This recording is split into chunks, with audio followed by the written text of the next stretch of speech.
एक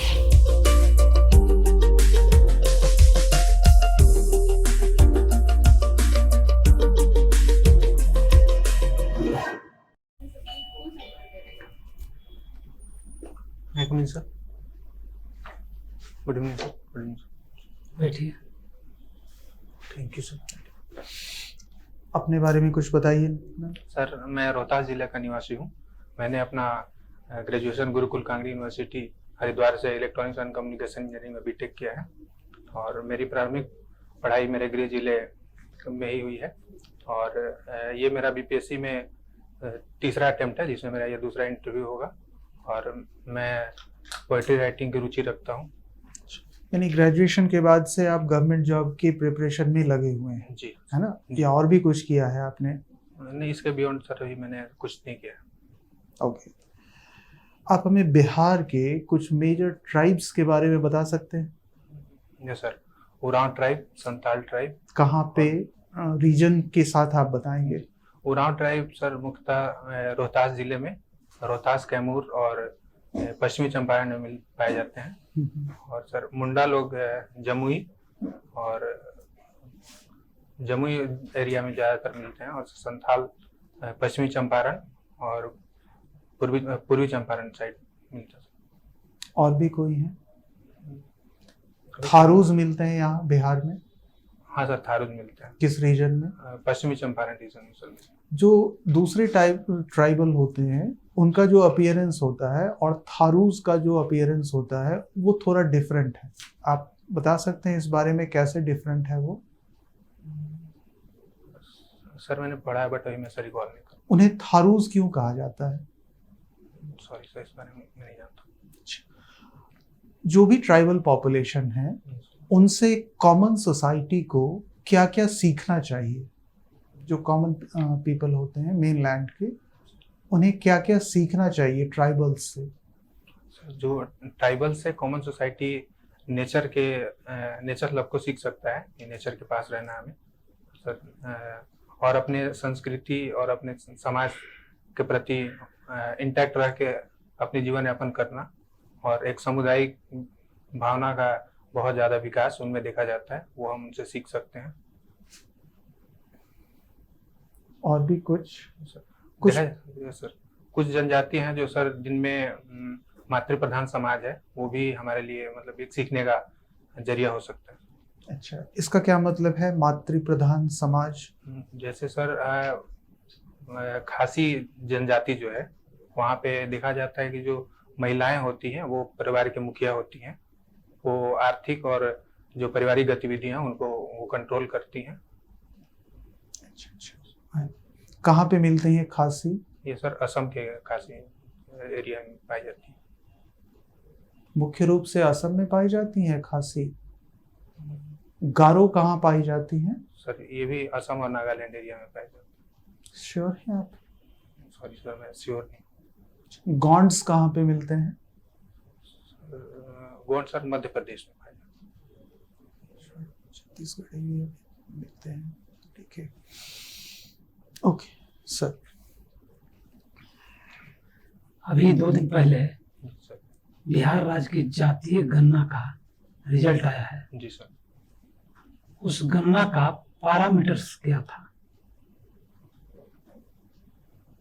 सर जो जातीय गणना बिहार में कराई गई उसका पैरामीटर सर जहाँ तक मुझे ज्ञात है कि समाज में जाति विशेष आधार पर जिस तरह से सर जो कैटेगराइज किया गया है ओबीसी, एससी, एसटी, इनमें कितनी जातियां लाई करती हैं उनको। तो ये क्या पैरामीटर था? जातीय गणना का पैरामीटर्स क्या था? सॉरी सर, ये नंबर हम थोड़े पूछ रहे हैं। ये जो अभी पब्लिश हुआ है, जो अखबार में आया है, उसमें बताया गया कि ओबीसी का जनसंख्या बढ़ गया, मुस्लिम की जनसंख्या बढ़ गई, शेड्यूल कास्ट की जनसंख्या बढ़ गई, यादवों की जनसंख्या बढ़ गई, सवर्णों का जनसंख्या घट गया। ये क्या रिफ्लेक्ट करता है समाज का? ये सर समाज का ये डेमोग्राफिक चेंज जो इस तरह से हुआ है वो ये भी दिखाता है कि समाज में जिस तरह का ग्रामीण परिवेश में बिहार में खास तौर पे जहाँ पे जनसंख्या विस्फोट हुआ है उसमें सर ये भी कहा एक तरह से एक ये भाग भी देखा जा सकता है कि शिक्षा का अभाव भी हो सकता है इसका कारण, जो निम्न जातियों में खास करके ओबीसी एससी एसटी। ये बिहार के लिए जो दिया गया जनसंख्या का रिपोर्ट बिहार के लिए सही डायरेक्शन है कि गलत डायरेक्शन है, क्या शो कर रहा है? जो बिहार जिस तरफ बढ़ रहा है वो डायरेक्शन क्या बता रहा है? जनसंख्या का विस्फोट जो हो रहा है बिहार के लिए ठीक है कि गलत है? सर जनसंख्या का विस्फोट कहीं भी, जैसे बिहार में सर प्राकृतिक संपदाओं की कमी है उस अनुसार से तो सही नहीं है, पर जो जातीय गणना में जो चीज दिख रहा है, जो जिस कारण से जातीय जनगणना की गई है उसका वो तो अभी रिजल्ट ही नहीं आया है। अब पहले कैसे उसको अनुमान कर लिए? जब रिजल्ट आएगा तब ना। अभी जो अखबार में आया है उसके आधार पर बोलना है आपको कि जो जनगणना में बताया कि कुछ जातियों का परसेंटेज बढ़ गया, उसको लक्ष्य करते हुए आपको जवाब देना है। सर मतलब इसका क्या मतलब रिपरकशन होगा समाज? थोड़ा सा तो बोले ठीक है आप, शिक्षा शिक्षा के कारण भी ये संभव है कि गांव में अभी तक वो दलित कुचले लोग हैं उनके बीच में शिक्षा का अभाव है, इसलिए वो ये समझ नहीं रहे हैं कि जनसंख्या जो बढ़ रहा है इसका क्या प्रभाव पड़ेगा। जितना हो, एक मेरा ड्राइवर था तो उससे हमने पूछा, वो मुस्लिम थे, हमने उनसे पूछा कितना बच्चा है, तो इतना बच्चा है। हमने कहा कि रोकते क्यों नहीं हो? तो कहा कि खुदा कहे हैं कि जो आता है उसको आने दो। तो इस नजरिए से अगर समाज हमारा चला तो ये जितना भी स्कीम गवर्नमेंट का है वो तो सब खत्म हो जाएगा इसी तरह से। सबसे ज्यादा लोड फ्रीबीज क्या है? जो सर कोई भी पॉलिटिकल पार्टी जब चुनाव के समय, चुनाव के टाइम पे लोगों को ऐसी सुविधाएं देती हैं जिनके लिए उनको किसी तरह का कोई मेहनत नहीं करना पड़ता है, कुछ ऐसी मूलभूत सुविधाएं जो उनको थोड़े सुविधाएं दे देती है क्या कि अनाउंस करती है? अनाउंस करती हैं सर, देने का वादा कर जो करती हैं उनको फ्रीबीज कहा जाता है। एक कंट्री का नाम बताइए जो फ्रीबीज के चक्कर में बैंकरप्ट हो गया। सॉरी सर मुझे ये ज्ञात नहीं है, मैं देख लूं। आपने फुटबॉल का जिक्र किया है एक्स्ट्रा करिकुलर एक्टिविटी में, बताइए पहले किस फुटबॉल क्लब से खेलते थे? सॉरी सर क्लब का तो पता नहीं। पिछला वर्ल्ड कप किसने जीता था? सर पिछला वर्ल्ड कप अर्जेंटीना ने जीता। ओलंपिक का विजेता कौन था? सॉरी सर मुझे अभी याद नहीं है। माराडोना कहाँ से खेलते थे? सर अर्जेंटीना से। उनका फुटबॉल में किस पोजीशन पर खेलना होता था? वो सर मिडफील्डर थे सर। बेन रूनी कहाँ के? सर ये इंग्लैंड के हैं।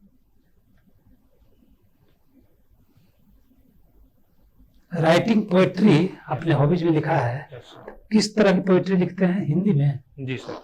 उसका क्या होता है, हास्य लिखते हैं कि गंभीर? सर ये पोएट्री मतलब तुकबंदी एक तरह का कह सकते हैं, तुकबंदी करके अपने विचारों को, जिसमें सर ये कौन ऐसे कवि थे जो तुकबंदी की प्रथा को तोड़ करके अपना कविता लिखे? सर प्रथम कवि कौन थे? सर प्रथम कवि तो मुझे नहीं ज्ञात है, पर मैंने जहाँ तक पढ़ा है तो सर मैं याद कर पा रहा हूँ कि जो निराला थे, सूर्यकांत त्रिपाठी निराला, उनकी कविताएं उस तरह की चीज में तुकबंदी कम हुआ करती। उससे पहले क्या होता था? जो कविता लिखा जाता था उसमें कौन सा तुक लगाए, क्या किस चीज का ध्यान दिया जाता था कि वो नहीं हुआ तो कविता नहीं? इस बारे में सर मेरे ज्यादा जानकारी। मैं दो महत्वपूर्ण स्थलों का नाम ले रहा हूँ, मांडा और आलमगीर। क्या आपने कभी पढ़ा है?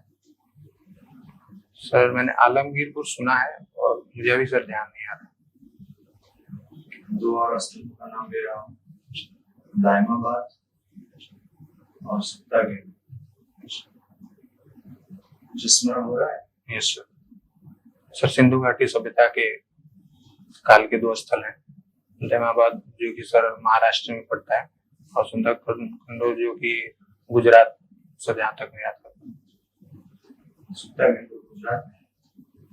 सॉरी सर, मैं कंफ्यूज इसमें।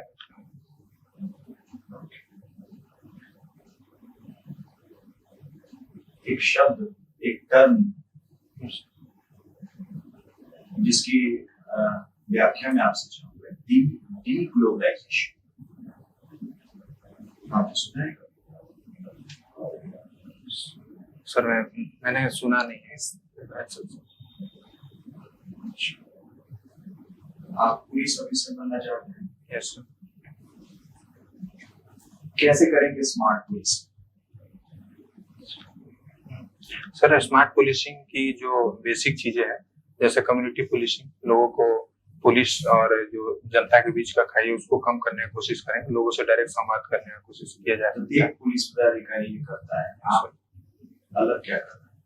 सर जैसे स्मार्ट कैसे? जैसे सर अगर मेरा जो बैकग्राउंड है इलेक्ट्रॉनिक्स इंजीनियरिंग का बैकग्राउंड है, तो मैं एक लेमैन जो होगा उससे थोड़ा बेहतर करके इलेक्ट्रॉनिक्स और इन चीजों का, डिजिटल चीजों का यूज कर सकता हूँ पुलिसिंग में। लेमैन आपने किसको कहा है? सर लेमैन मैंने इस सब में कहा है जो अधिकारी हैं जिनको टेक्नोलॉजी के बारे में मतलब जानकारी तो है, पर उस सर स्तर का नहीं होता है जितना इंजीनियरिंग में जो पढ़ाया जाता है, जो सिखाया जाता है।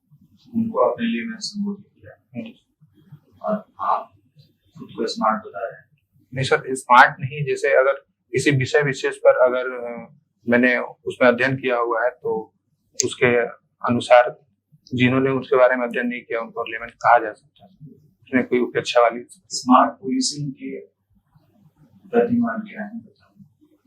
आपने बताया कि जो लेमैन ऑफिसर्स होते हैं वो मैं नहीं करूँगा।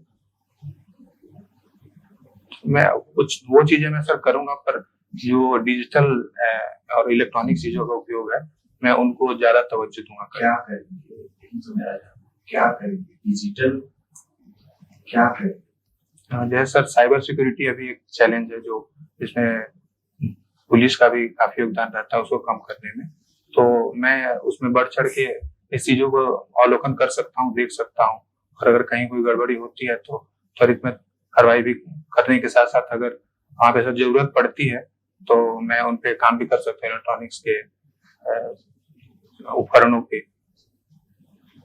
विधि व्यवस्था की समस्या आपको पता है, प्रशासनिक शब्द है, विधि व्यवस्था की समस्या कब हो जाती है? सर इसके बहुत सारे कारण और उद्देश्य हो सकते हैं। 2-3 कारण बताएं कब हो जाती है? जैसे सर जब जन आक्रोश हो जाए तब विधि व्यवस्था का उल्लंघन हो सकता है। जब सर जब भीड़ तंत्र का न्याय पे या फिर भीड़ तंत्र की न्याय वाली व्यवस्था हो जाती है, जैसे सर मॉब लिंचिंग ये सब चीजें होती हैं, तो विधि व्यवस्था का उल्लंघन हो सकता है। जब सर कहीं पे जाती है या फिर सांप्रदायिक हिंसा हो जाए तो विधि व्यवस्था का उल्लंघन हो सकता है। तो इन तरह की समस्याओं से जिसके बारे में आप बता रहे हैं, इनको आप चुनौती मानते हैं? ये सर चुनौती का है। इसके लिए चुनौती? ये सर समाज के लिए भी और पुलिस प्रशासन के लिए भी एक चुनौती है। समाज के लिए कैसे चुनौती? क्योंकि सर अगर जहाँ भी विधि व्यवस्था का उल्लंघन होता है तो सर इसकी संभावना ज्यादा बढ़ जाएगी क्योंकि वहाँ पे जनहानि हो, लोगों के जान माल की हानि हो सकती है, जान भी जा सकती है और लोग घायल भी हो सकते हैं। इन चुनौतियों से आप कहते हैं? सर इन चुनौतियों से निपटने का जो उचित तरीका मुझे समझ में आता है, अगर कहीं ऐसी स्थिति पैदा होती है तो मैं उन लोगों से जो वहाँ पे लोगों को लीड करने वाले या जो कुछ ऐसे लोग होंगे जिनमें श्रेष्ठ होंगे, मतलब उनके अनुसार मैं उनसे वार्तालाप करने की कोशिश करूंगा। और सर अगर ज्यादा स्थिति खराब होती है तो मैं वहाँ की जो संचार व्यवस्था है जैसे मोबाइल नेटवर्क ये सब बंद करने का सबसे पहले आज के टाइम में कोशिश करूंगा ताकि अफवाह न फैले। और बाकी सर मैं अपने सीनियर्स होंगे उनसे मैं बातचीत भी लूंगा और अपने सहयोगियों से बातचीत करके इसमें हल निकालने की कोशिश करूंगा। जितनी बातें आपने बताई टूल्स के बारे में, क्या वो सब आपके अधिकार क्षेत्र के? सर अधिकार तो अभी मुझे उतना नहीं पता, पर जितना मेरे अधिकार क्षेत्र में होगा, इसीलिए मैंने कहा कि मैं अपने सीनियर से भी बातचीत करूंगा और अपने जो सहयोगी होंगे उनकी भी सहायता लूंगा।